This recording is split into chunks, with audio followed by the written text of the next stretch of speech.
They passed a resolution in support of the plant yesterday at their final meeting of the year. Commissioner Anthony Trafficani says they're fighting to keep the plant open by reaching out to higher decision makers and even GM CEO Mary Barra. And with New Year's celebrations coming up and drinks being served, a lot of people are warning others about drinking and driving. But what about the next day when you wake up with a hangover? AAA says don't drive drunk and don't drive hungover. They say driving hungover can be just as dangerous as being drunk behind the wheel and advises to find a ride or use a ride-sharing service to get where you need to go. In sports, in the NBA, Miami over the Cavs, 118-94. The Cavs take on Atlanta tonight, 7 o'clock airtime on the Sports Animal 1390 WNIO. On the ice, Pittsburgh takes on Minnesota tonight. The Youngstown Phantoms, they beat Cedar Rapids 3-2. They take on Waterloo tonight. College basketball, both the YSU men and women in action yesterday. The men lost to Detroit 78-66, and the women beat Detroit 85-59. From the Power Chevrolet Buick GMC of Calcutta, Ohio newsroom,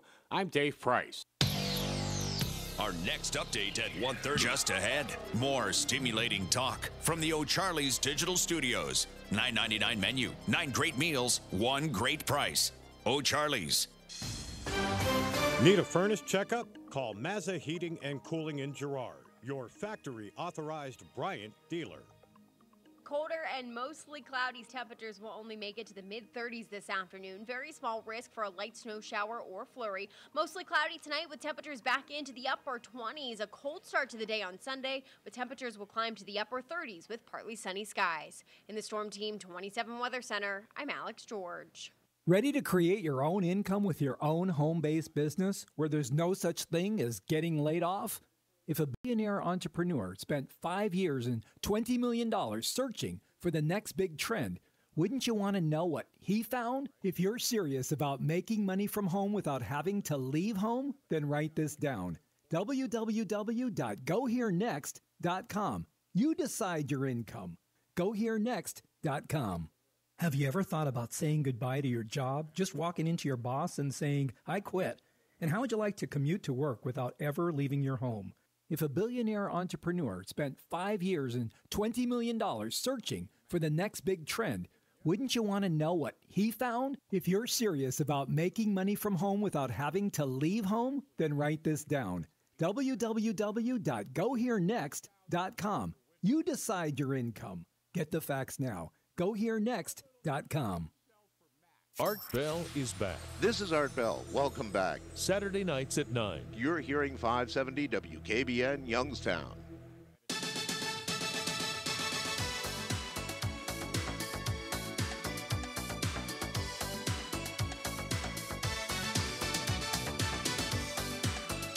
All right, welcome everybody. This is the Youngstown Computer Show. I am Joe Danier, owner of Youngstown Computer, and we get to do this on Saturdays where we talk about things that are happening in tech. I get to be your official translator between what's happening in the world in tech and sort of bringing it to a level where most of us can understand it without it being like a most of the dialogue that I get from the public is that they love the program, they love technology, they love tinkering, but they get themselves in deeper water than they ultimately want to be. So they need someone they trust to be able to kind of distill it down into the parts that are necessary for them so they can make informed decisions and they can do what they love doing. I mean, because the worst thing in the world, and I saw it happen over my career time and time again, is when someone will swear off technology because it gets the better of them, either because of, you know, someone making their life worse because of it, or it becoming too expensive or too frustrating. All of those things will have the tendency to happen when you start, you know, going above your pay grade, getting into things. But that's the fun part for most of us is that, you know, we push the level of our knowledge by just, you know, getting into things and tinkering and not having anything attached to them. So if we pick up a new device and we give it a once over, you know, we expand our knowledge just through the play. And that's, you know, I've got this philosophy even with kids that they have it right and us as adults, we have it wrong. Because at some point we decide that we're going to stop our personal innovation. We're going to stop learning. After it's not mandatory anymore, we kind of trail off and keep our brain active through idle entertainment rather than keep pushing those limits on our exposure to information. And that's a sin when we live in the information age where every piece of information that's ever been Hatched is available somewhere on the internet. You can just go get it and find it. And I keep trying to instill that on people that listen to the program, that it could be really practical stuff like I did over the last summer, which is my mailbox leaned and I hate it and I'm not mechanically inclined, but I went and watched a YouTube video on how to do it right, and I went to the store and I bought the post hole digger and I bought some cement and I did it the right way. I bought the little bubble level and I did it right, and I sat back and said, you know what? That was sort of me doing that mailbox, but I was just sort of the operator of the information that I found on YouTube. And so, through our connection with the rest of the world and that information, we can go and fetch it and pick it whenever we need it. And that's a beautiful thing. So on Saturday, we do that. We collaboratively learn. We talk about topics. Today, this is today's my birthday, by the way, end of the year, right before the new year. We get to go introspective. I do it personally, and I also do it professionally, and I even step further back and I say, the environment that I'm living in right now, where we at? How we doing? Okay, so I look at the city of Youngstown, and I look at Youngstown Computer, and I look at Joe Daniel, and I look at all these things. Did we put all of our effort and our energy into making all of those things better than they were last year? Because now we get to sort of hit that new year reset button, that whatever we want to do next, whatever goal we want to set out and put out in front of us, we can do that right now. So first we look back, we say, how did it go? And then we look forward and we say, what do we want to do next? So here I'm going to give you sort of from Joe's seat. I'm an entrepreneur in this area. I'm a technical guy in this area. I've got a really good vantage point to look at how we're doing. And I want to tell you, our area, our city, the people who live here, we are doing amazing. We have really, and it takes sometimes to slow down the momentum. And when we reflect back on this stuff, we got to point out the not so obvious portions of our successes.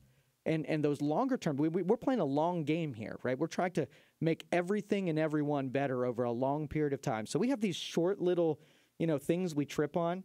And most of us get hung up in the drama of those little things, but I don't. I'm like, those are going to happen regardless if you're on a big plan or not. I'm looking at the long-term goal that involves all of you listening out there, all the businesses here, all the producers here, all the people that have skill sets here. If you're breathing in this area, your participation is required for what it is that we're doing next. So you're responsible in a nutshell for either the successes or failures.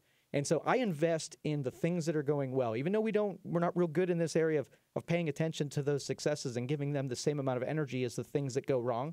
I'm going to tell you, we are building things, right? We're a city that is erecting physical things like places and roads and new businesses and housing, right? We are building things. We are employing people. We are making stuff. We are inventing. There's more creativity in this area in a matter of density than I've ever seen. So, we have so many musically inclined people, and we have some amazing writers and just the creative spirit. And I see it entangled in the business area. So people who, are, they're making things and they're buying business and they're doing investment. I mean, when you can couple sort of the capitalist brain, the logical brain, along with some creative spirit, I mean, you really have some magic here. So we're in an area that benefits specifically from that. So I want to tell you this too, that when I do business in other cities, around the country, and I evaluate I sort of use Youngstown as the standard, right? We think when you live in Youngstown that the other cities on the other side of the fence, it's green, right? They have more money, they have more opportunities, they have more activity, they have more momentum, they're taken more serious, and so on and so forth. That when you travel to those cities, they're no different than what is in Youngstown. And if we would just feel a little bit better about ourselves, then it would feel a lot better and it would feel a lot more uniform with the way that business is done in other parts of the country. I'll give you an example. Okay, so when you might go to a city like Washington, D.C. or New York City or, a bigger market, right? And you can see that the buildings are much bigger and there's more glass and there's more glitter and there's more people that are out there spending money. And then the cost of doing that business is proportional to the amount of money that's being, the money that's being generated. So you go with the same salary that would get you by in Youngstown, Ohio, is not going to get you by in Washington, D.C., and, vice versa. So, but why I always prefer how business is done in Youngstown is because the people that operate the companies here, I'm telling you, it's about 50% heart. And you don't really get the 50% heart in other cities when it's just all business, because when you get that much competition, that you lose a lot of the personal, right? So I would say just in my customers, the people that I serve, they all do business because they've all got to do, pay the light bill and pay their employees and whatever. But once a business gets to a certain level of success, I watch them do things that they don't have to do to make their communities better. And I'll tell you just about all of them. I can't think of one right now that I said, hey, you know what? They're making a lot of money, they have a lot of success, and they're just hoarding it. They're not giving it to anybody else. They're not making improvements. They're not taking risks and making investments. And I can't say that about companies. I don't live in other parts of the country, but I can say that I don't get that feeling. So if you're going to make an unfair comparison between Youngstown just doesn't have the same opportunities that other cities do, then you also have to make the comparison that our people, we're more we're more charitable and we take care of people and we live with more heart. And I kind of take that one every time. If I'm going to go into an area and there's going to be some tolerances for coming up short, I'm going to get I want to go to the city that's going to be a little bit more, where I think the big city is going to be a little bit more brutal. If I go to market with a mistake, they're going to just, bash my head in and make me, reconsider ever doing that again. But if I go to a city like Youngstown, people rally around you. Win or lose, they're with you. It's like they're carrying you on their shoulders. And that's why I love doing business here, because the people are just so amazing. So I'm going to spend a portion of the show today going in and sort of looking forward and see what I think we could be, painting a little bit of a picture that if we're going to, draw down some stakes and start moving in a direction, this is where I would prefer us be. And you guys have always rallied to it and backed me on any of this stuff. So all of this stuff has potential. None of this is pie in the sky, I'm telling you. So but we got to call up there, and I don't want to go too far without making someone wait on hold. So let's go to Denny next. Denny, you're on the Youngstown Computer Show. How can I help you? Hey, Joe. I want to ask you about sort of a year-end proposition here with my computer. It's a Windows 7 computer, and a couple of things. First of all, one, I tried to play an MP4 file on it, and I was able to get the video on the screen, but I got no audio.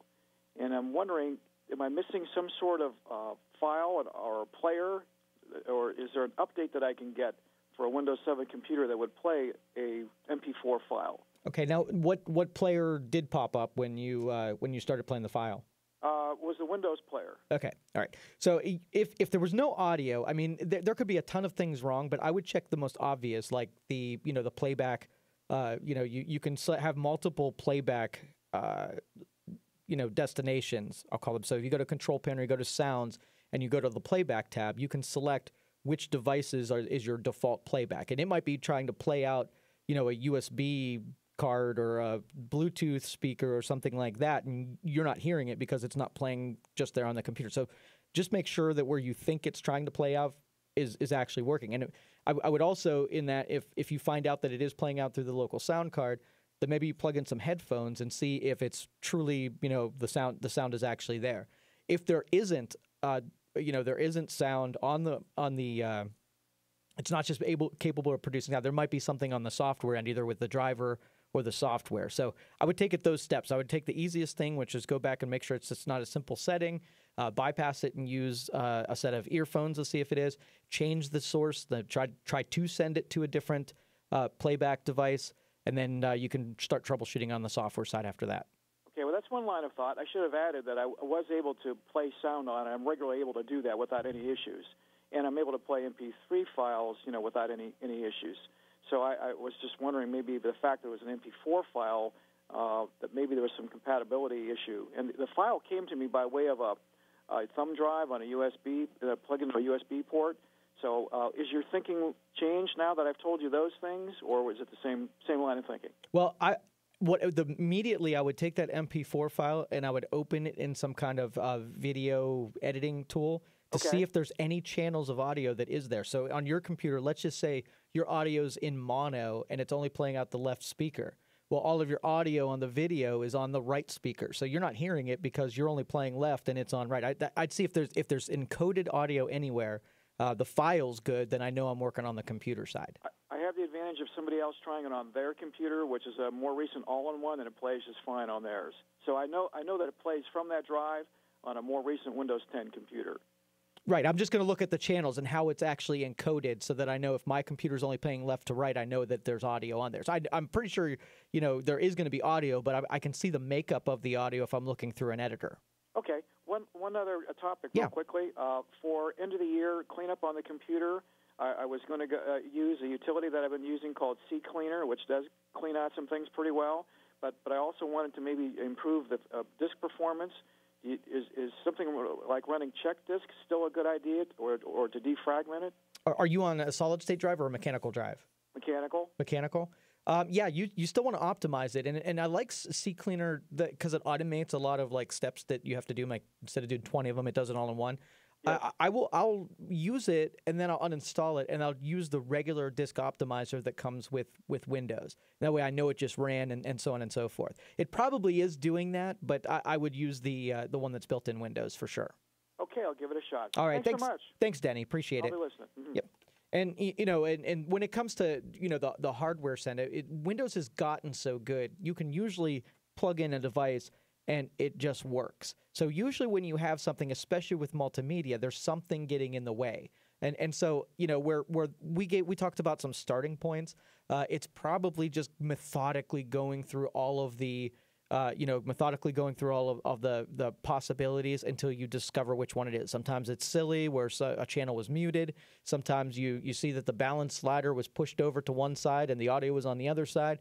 Sometimes you're using a driver that's just not doing a great job with whatever the compression was on the the video. But I learned, like I said to him, I learned a whole lot by bringing it into an editor, and it can tell me a lot more about what's in the video file. All right, let's go 330-729-9977. Let's go to Diane real quick. Diane, you're on the Youngstown Computer Show. Hi, I have a problem that just started. The monitor on my computer is flashing. It almost looks like a negative picture, the old-fashioned negative. It won't start in safe mode or anything. Is it a laptop or a full desktop? Full desktop. Okay, and it let me put you on hold there. I'm getting some feedback off every line. I'll try to answer this with best I can. Display. Now, the first step of troubleshooting the display stuff is you're listening to the Youngstown Computer Show on WKBN. We'll be right back.